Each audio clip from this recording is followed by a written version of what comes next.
Minimum strength of first class bricks should B.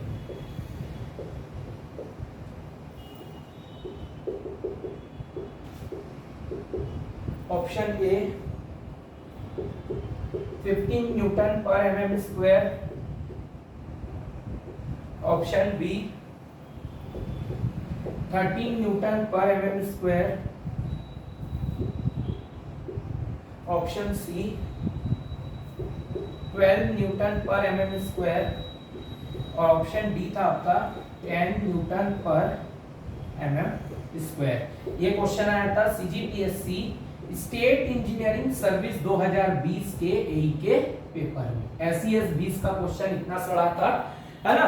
ठीक है, तो मिनिमम स्ट्रेंथ ऑफ कौन सा ब्रिक बोला है? First class brick. First class brick का कितना होता है? 10.5 Newton per mm square, Newton per mm square में। तो यहाँ पे 10.5 के नियर अबाउट ऑप्शन डी है 10, तो यही आपका करेक्ट आंसर है ऑप्शन डी। कई बार 10 देता है, कई बार 10.5 देता है ना।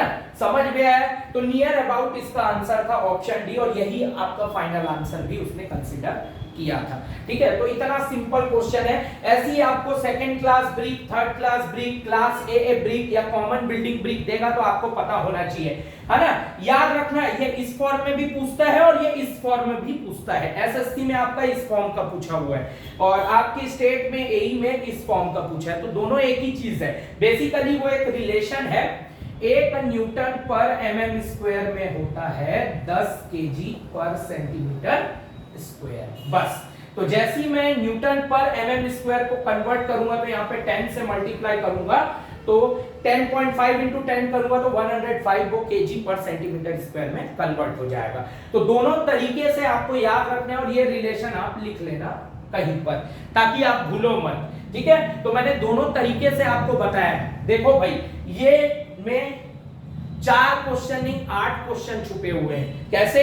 1 2 3 4 और 5 6 7 8 दोनों तरह से क्वेश्चन आते हैं, तो आपको पता होना चाहिए एटलीस्ट, है ना। हो सकता है आपको पेपर में 105 न्यूटन पर mm दिया रहे, है ना, स्क्वायर, और आपको याद है 105 होता था केजी, आप भूल गए केजी सेंटीमीटर, सीधा 105 न्यूटन पर mm स्क्वायर मार दिए, वो गलत है। न्यूटन पर mm स्क्वायर में ये होना है और केजी पर सेंटीमीटर स्क्वायर में ये होना है। तो इस चीजों को आपको ध्यान रखना है। मैं आपको पहले भी बता चुका हूं, ये नंबर लूटो सब्जेक्ट है बिल्डिंग मटेरियल, यहां से कुछ खास नहीं आता पेपर में। इजी और बकवास ही चीजें आज तक के इतिहास में मैंने देखी है और बहुत स्कोरिंग सब्जेक्ट है ये, समझ में है। चलो आगे चलते हैं। तो एक इंपॉर्टेंट टॉपिक था जो हमने अभी कवर कर लिया, ठीक है। यहां से क्वेश्चन आता है आपके पेपर में, ठीक है। चलो, एक न्यूमेरिकल मैं करवा रहा हूं, है ना। इसमें एक ही तरीके का न्यूमेरिकल आता है ब्रिक में, वो देखते हैं। ठीक, तो एक न्यूमेरिकल कर लेते हैं, कैसे बनेगा वो देखते हैं। इसको मिटा रहा हूं, आई होप आपको समझ में आया होगा। मजेदार सब्जेक्ट है पता है, बट बोरिंग लगेगा इसलिए क्योंकि थ्योरी है। मैंने आपको कहा अब हमारे न्यूमेरिकल वाले चैप्टर ऑलमोस्ट खत्म हो चुके हैं, है ना। एक ही सब्जेक्ट में आपको मेन न्यूमेरिकल अभी देखने को मिलेगा।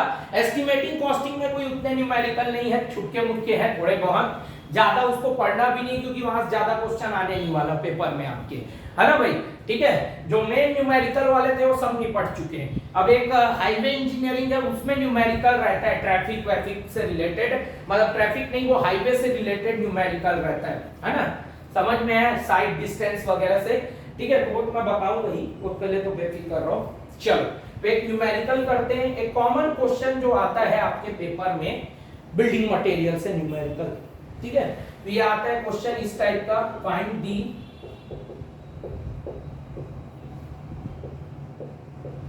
Number of modular bricks, find the number of modular bricks required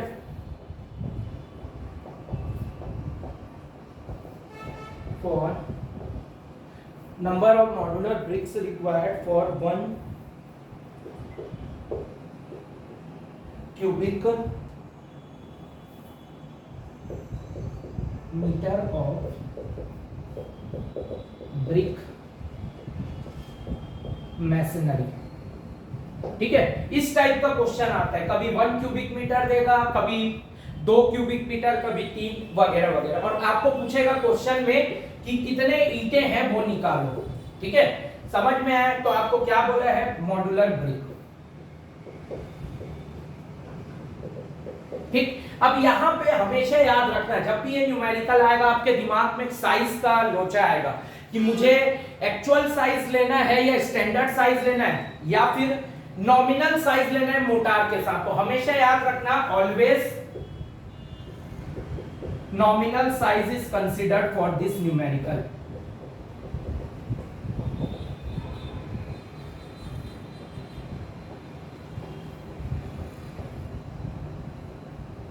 ठीक है, नॉमिनल साइज को ही कंसीडर करते हैं मोटार के कवर के साथ। जो मैंने पिछले वीडियो में आपको सिखाया था, नॉमिनल और स्टैंडर्ड एक्चुअल साइज क्या अंतर है दोनों में। ठीक है, तो आपको क्या दिया हुआ है, ब्रिक मैसनरी कितना दिया हुआ है, ये आपको दिया हुआ है 1 क्यूबिक मीटर, है ना भाई। 1 क्यूबिक मीटर मतलब 1 मीटर क्यूब, क्यूबिक मीटर यानी मीटर के ऊपर पावर 3, क्यूबिक यानी 3। ठीक है, तो ब्रिक मैसनरी आपको 1 मीटर क्यूब दिया हुआ है। ठीक है, नॉमिनल साइज क्या होता है आपका, 20 centimetre cross 10 centimetre cross 10 centimetre, जो मैंने आपको लिखवाया था मॉड्यूलर ब्रिक का नॉमिनल साइज। ठीक है, अब अपने को ये तो मीटर में, तो इसको भी चेंज कर लो मीटर में, तो क्या हो जाएगा, ये 20/100 ये मीटर क्रॉस 10/100 ये मीटर क्रॉस 10/100 ये हो गया आपका मीटर में। ठीक है, हमने क्या किया, 100 से डिवाइड किया। मैंने आपको कितने बार सिखाया है, 1 मीटर में 100 सेंटीमीटर, तो 1 सेंटीमीटर में 1/100 मीटर। मैंने कितने बार सिखाया, स्ट्रेंथ ऑफ मटेरियल में भी ये लॉजिक देखे, फ्लूइड मैकेनिक्स में भी समझे हैं, और भी जितने सब्जेक्ट है सब में बताया। ठीक है, तो नंबर ऑफ ब्रिक्स रिक्वायर्ड। ठीक है, ये क्या हो जाएगा आपका, ब्रिक मैसनरी को डिवाइड करना है नॉमिनल साइज से, क्वांटिटी ऑफ ब्रिक मैसनरी, इसको डिवाइड करना है नॉमिनल साइज से। तो ये 1 मीटर क्यूब को आपको डिवाइड करना पड़ेगा इससे, है ना भाई। तो ये 20/100 ये कितना होगा, 0.2 मीटर मल्टीप्लाइड बाय 10/100 यानी 1/10 यानी 0.1 मीटर मल्टीप्लाइड बाय ये भी 10/100 यानी 0.1 मीटर। ठीक है, तो ये ऊपर कटा गया तो 10 ऊपर जाएगा, है ना, 10 नीचे से कूद के ऊपर, मैंने कई बार सिखाया। इसको काटूंगा तो यहाँ भी नीचे 10 आएगा, वो भी कूद के ऊपर, फिर यहाँ भी कटेगा तो नीचे 10 आएगा, तो ये भी ऊपर चला जाएगा 10। ठीक है, समझ में आया, तो ये कितना आ जाएगा 1000/2 यानी कि ये हो जाएगा आपका 500। ठीक है, कितना हो जाएगा आपका 500। तो यही आपका नंबर ऑफ ब्रिक्स है और यही आपका आंसर। तो इस टाइप का एक क्वेश्चन आता है, समझ में आया इससे।